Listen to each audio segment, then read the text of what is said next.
You are listening to the Electric Trees podcast. Join us now as Bob and Matt are starting to discuss ideas for the Zeitgeist YouTube channel. For the Zeitgeist website, for the Zeitgeist YouTube channel, I kind of I wanted to advertise the guitars in a bit more of a subtle way. So I didn't want to do like I don't know, like like we were talking about Paul from Milehouse Studio. I didn't want to do like a building channel or like a or like a repair channel or something like that. So what I thought I might do is do like a bit like a sort of Johnny Carson talk show sort of thing, with like do it with a kind of a proper sort of format. So it's got like an intro, and then like me behind a desk, whatever, with a little short intro chatting about something, and then maybe like an interview with someone, or like a chat with someone, even like yourself. Do you know what I mean? Have a chat with someone, but not live. Do it so it's edited, and do it as in a vintage style. So I try and keep that sort of, maybe have them on a screen when I'm there, so I'm talking to them on a screen.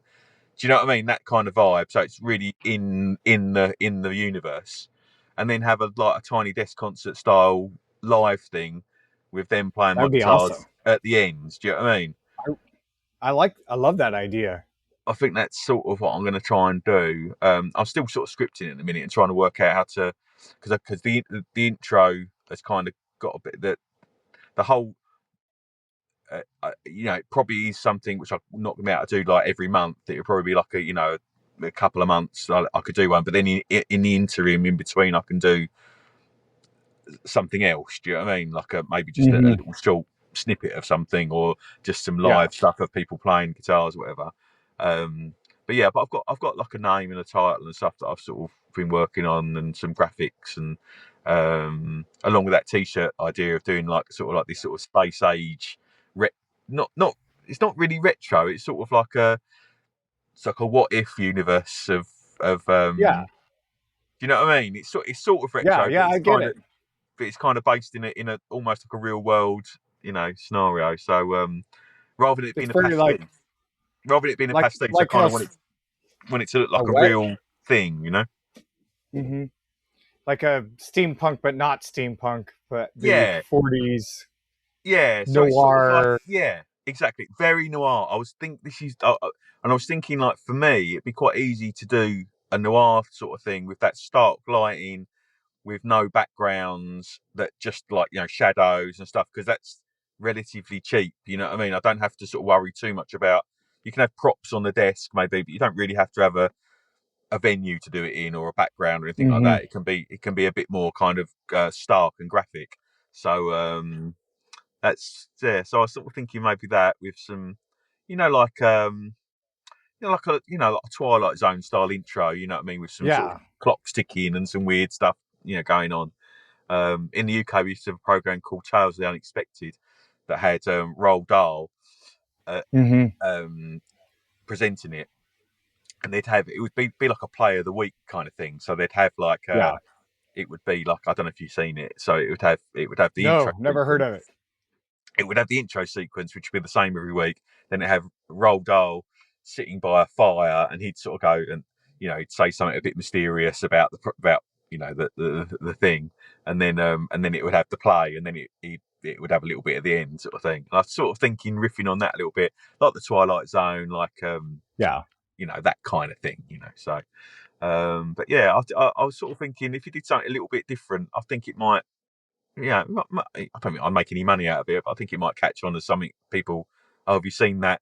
Have you seen that weird YouTube channel with the bloke who's doing stupid stuff, in black and white? I think it's a fantastic idea, and I think it would stand out in a good way on YouTube, because so much of it is the same out there. People scrambling to do copycat kind of thing. And everyone sort of has that thing, don't they, where they have, and I think it looks good and it sounds good, they have like the very sort of kind of close mic'd voice, and then they have like the blurred backgrounds, and the sort of you know, it's kind of like a short focal length on the camera, and it's sort of, and it all Mm-hmm. looks and it looks really pro. And they've obviously got like the circle LED lamp and all that sort of stuff. And Yeah. but I sort of think everyone does it, don't they? That's what everyone's Right. YouTube channel looks like. So I'm a bit like, I kind of want it to not be that, and because it's kind of got to advertise the brand a bit. But I just sort of Yeah. think maybe the world building is sort of advertising the brand enough, you know. I 1,000% agree with that. I get that, because like you said, the brand is also the world building Yeah, that is in itself, and you have that yeah, sort of, it's a story, but it not if a thematic yeah, world, yeah, which I think that's kind of what I'm trying to do. I just don't have the full words, which drives my wife insane because she wants a clear plan. What the heck?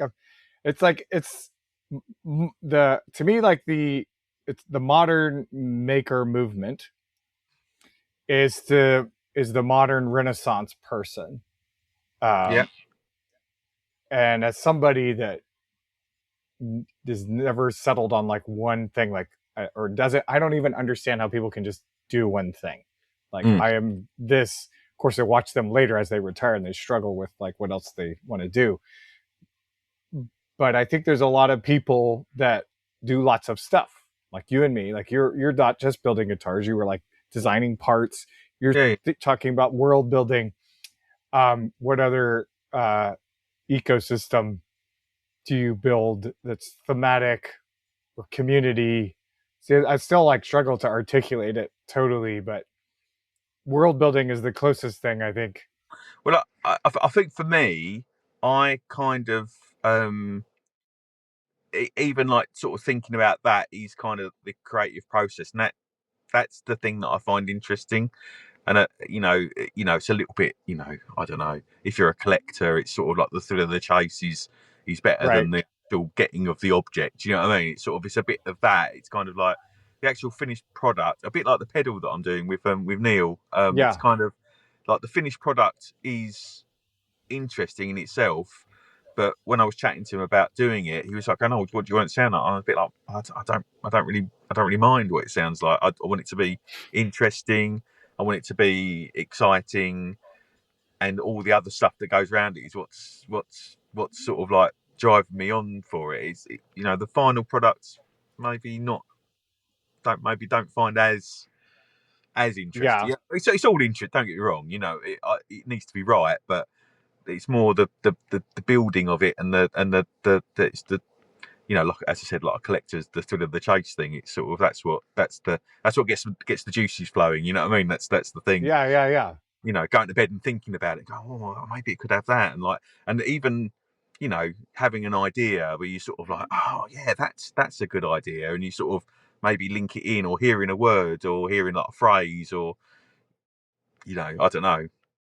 That's I that's what interests I me. feel that too. That's what I'm learning about, like pickups and guitars, and like Mm. it's like you want it to sound good, but do I want it to be this very specific thing? I don't have the words yet to know what the specific thing is. I just want it to be good, and I'm starting to find those Mm. words. But it's Well, the like thing, I don't know the thing. The thing just must exist, right? That's yeah, what you or yeah, yeah. And I think the thing is especially with things like pickups, where it's kind of a lot. It's quite subjective. The terms that people use are very sort of amorphous. They don't really mean describe. anything. They don't really mean a lot. And I had a guitar in the other day that someone wanted set up, and he sent me this big long list of stuff that he wanted done with it, and it was all I want this tone out of it, and I want it to bet the. I was a bit like, well, I mean, that I can't really do that in the setup. It's sort of, it's but people use these words like they sort of, they know what they mean in their head, but uh, I think for me, the exciting thing is the process, and Hmm. I think I think a lot of I hesitate to say artists because it sounds a bit pompous, but I think artists sort of tend to be the process is kind of the journey Yeah. is the exciting bit, the important thing. The picture hanging on the wall, yeah, okay, it's great, but I know both. The I know both. painting it is the thing, you know. There's people too that won't sell art because it is like part of them, and like selling it would be like giving up part of them. But I think the other kind of that's also true what you're describing, that the torment of making it, the process, the creative thing, I think that does scratch an itch in our mind. That's a dopamine kick to figure it out, for certain people, certain groups. Like I think we're in that sphere. Like for some people that are very sort of maybe sort of like, you know, that they might be driven by the final product. That might be the thing, you know, all the process. You know, I suppose I'm a bit like it. If the wife wants me to like do some decorating, the process is just a laborious chore that doesn't interest me. Whereas, you know, the process of creating, so I suppose decorating doesn't interest me. So it just doesn't, you know, it doesn't. It doesn't tick any of the boxes, so the final product is the end goal, you know. But I think I think saying about the selling of stuff, I'm a little bit like that with guitars sometimes. I'm a bit sort of, you get quite attached to them, you know. You get quite sort of involved with them. Well, you get involved when you're building them, but like you sort of sometimes you get quite emotionally linked to them, and you don't want to let them go, I guess sometimes. Yeah, I heard something on one of Paul's videos where he said like he only wants to play his own guitars now. Like, I was like, damn, that's happening to me now that I've gone and made a few. Grab something off the wall, that you know I've owned and I bought, and I'm like, but I want to grab one of the guitars I built, even if they're not perfect. You know, like I have an American Pro 2 Jazzmaster, and it's perfect, but gosh, I'm starting to want to just pick up the ones that I made more. Well, so I'm kind of thinking about setting them free. I think that is part of a journey in itself. I mean, I was like it with guitars. Like when you're younger, you want to emulate your rock star hero, and then I worked in a guitar shop, so you've got all these guitars in front of you. And so I kind of started leaning towards more maybe vintage guitars. I wanted a vintage guitar, and then I've sort of got a few vintage guitars now, and they interest me and they excite me. And there's still sort of some which I might, the thrill of the chase again. But yeah, you're right. Since sort of like, I suppose since properly building them and getting a collection together, it's sort of like that's the thing that interests me now. Not really. Yeah, I wouldn't be interested. That I wouldn't go out and buy a new guitar. It wouldn't interest me. There's nothing. Right. You know what I mean? But that's a journey. Because it would have done. 20 years ago, I would have been like, I really want a Les Paul special or something. Whatever it was at the time.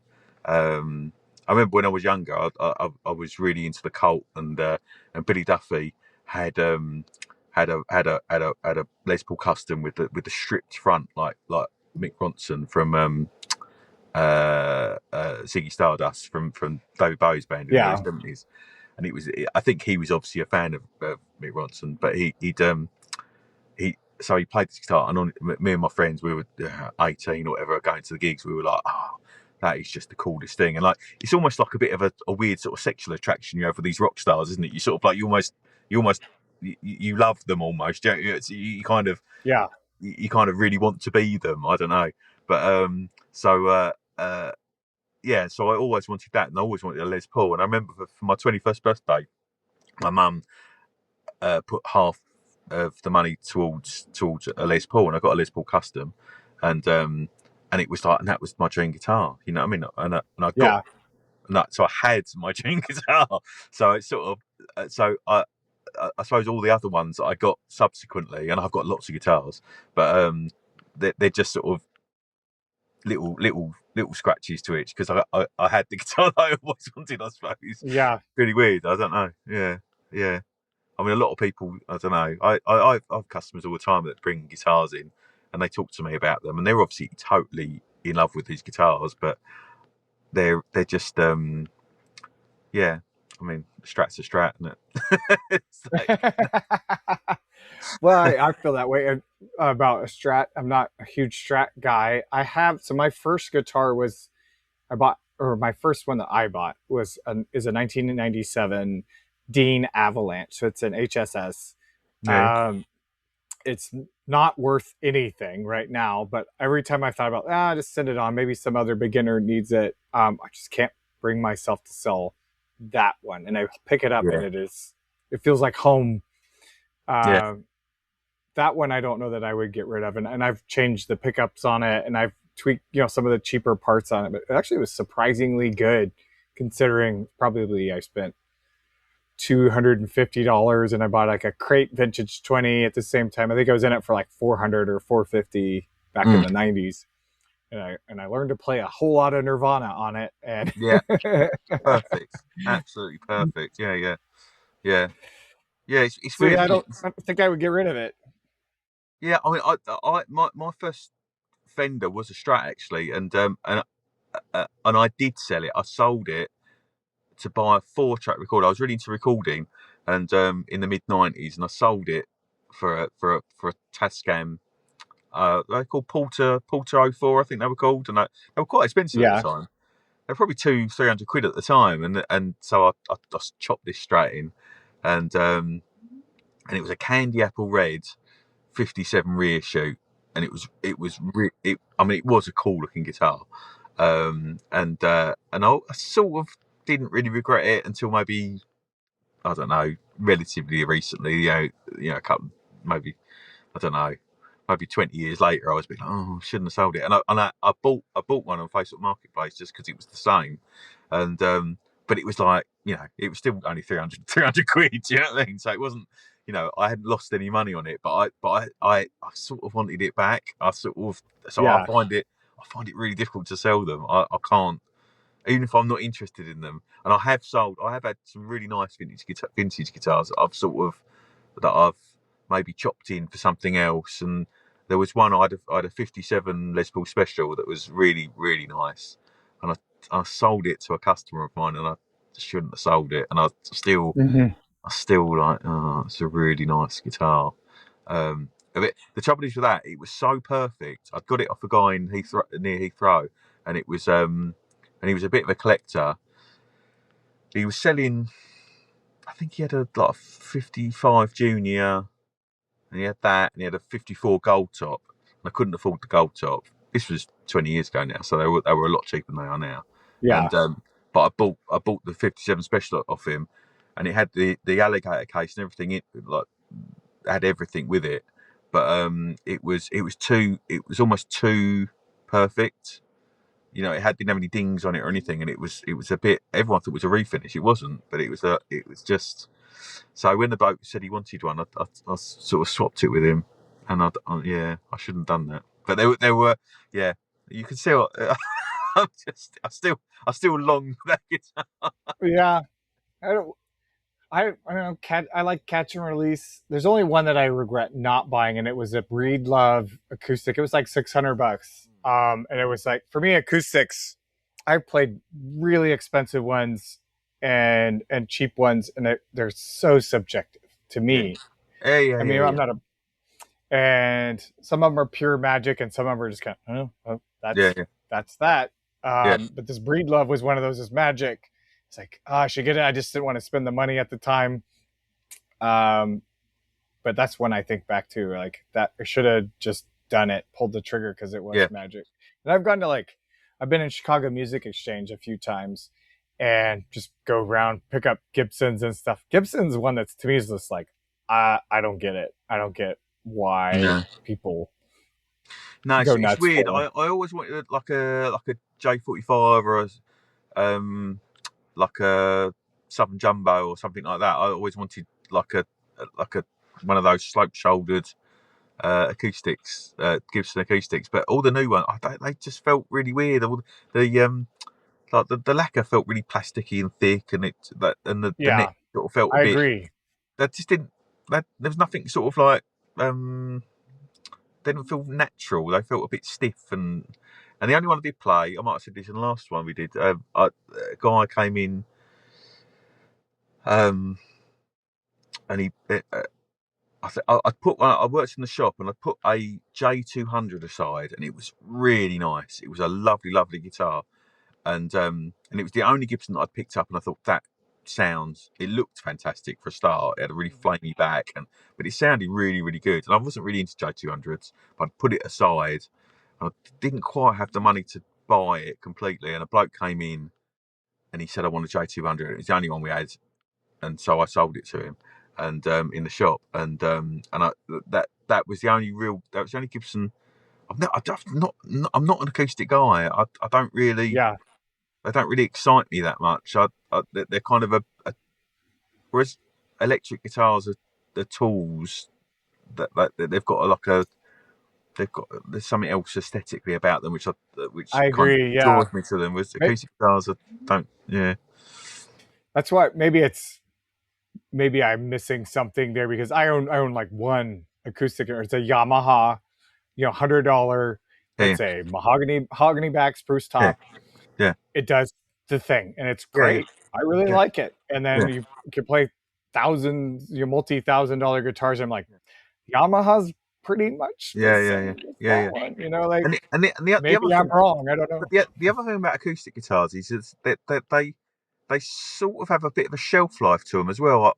They kind of sound good, and then they get loads of issues and problems with them, and the bracing goes, or they get a belly on them, or that they need a neck reset, and I just don't know. I'm just not into enough to sort of deal with all that, and Yeah. I don't know. Um, I've got a 54 gold top, and it's like it's it's a totally usable guitar still. You know what I mean? Whereas a 54, Yeah. if you had a 54 J45 or something, it'd be absolutely awful. Do you know what I mean? It's like, and I've had 50s. I used to have a couple of 30s Gibsons acoustics. Yeah. And they just have so many issues. They're sort of, they're nice. They are really nice. There's nothing wrong with them. But yeah, I wouldn't spend. I mean, the amount of money they are now anyway is silly. But yeah, they're just a bit. And the other thing is that I know that there's like a collectory sort of scene for all that sort of stuff. But I found them quite difficult to sell when when it came to the point of going, I'm just going to lose them and get something else. I found them quite difficult to get rid of. So I don't think the dealers like them either. I think they find them quite difficult. I think the market is much smaller. I think. Yeah. From what I can gather. Yeah, but I suppose the vintage thing's different. It's a different. It's a collectory element to it, which isn't to do with the sound at all, is it? Really, I suppose. I mean, it probably was. If you have a 54 gold top, I feel the way the internet makes it sound like, oh man, you're gonna get what 30 or 40 grand out of that or something. Yeah, I mean, probably not. I mean, it's stripped, so it's got the original paint on the back, but the front's stripped. And it didn't. When I got it, it didn't have. It needed a refret, and the didn't have the original pickups in it. So I already had some pickups and some pots from a 52 gold top that I got in a deal years ago, and so I put those in it. So it's a bit of a dog's ear of a collectible guitar. So it's not really but it plays really nice. It's nice. They often have truss rod problems. Those vintage truss rods tend to rattle a little bit on them. So it's got a little bit of that. I've got a 52 gold top as well, which is a bit like it. But again, that's stripped. I only buy stripped guitars. I don't. Yeah. If something comes up that's cheap, I might buy it, but not these days. I mean, they're just silly money now. Everything. I mean, projects. I remember years ago, I bought a very late 53, early 54 gold top from a guy in Florida. Shipped it over, and it had loads of issues of it. But I mean, as a project, it was like, I think I paid like $3.5 grand for it, which is, it's a lot of money, but it's not. It's less than what a custom shop is now, right? And that's what projects were. They were. You could get, if you're into vintage guitars, you could get a project, a player grade or whatever, but you can't even get player grade stuff now. It's all silly money. So yeah, well, you see like these people that are hoarding them, like on whether you're watching like Gibson Garage on YouTube or some of these other shows, and you see like Chris Stapleton or Joe Bonamassa, and they've got scads. I was like, oh, so like two guys are buying like all this stuff, and they're hoarding it. Or I think it's like one of the dudes from Kiss. He's got scads and scads of stuff. Is like, I good for them. I don't know. I don't know how I feel about that. But I don't know. I mean, if I had lots and lots of money, I probably would buy lots and lots of old guitars, I guess. But I don't know. I love old guitars, so I probably would. But there does get to a point where you kind of like we were saying earlier on about itching the scratch. You kind of done it. You know what I mean? You kind of. You know, I really, really wanted a 54 gold top. I love that rat tail look. I think it's a great look, and they sound great. And I really wanted one.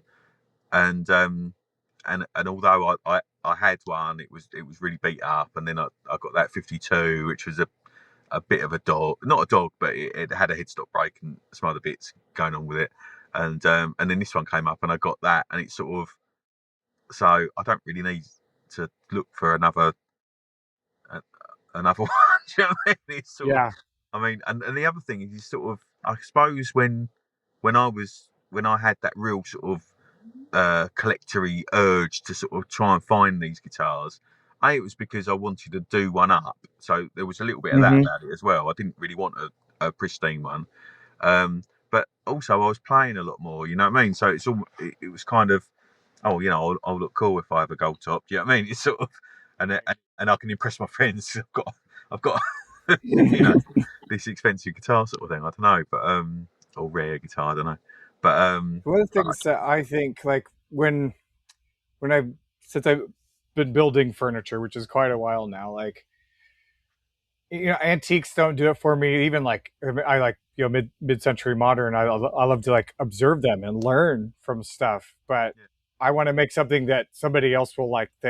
That will become an antique and they'll enjoy it, or like my kids or whatever. But and I suppose that's what you're saying about like what I was saying earlier about the phases. You sort of go through phases, and I feel like that I'm with you on with that phase.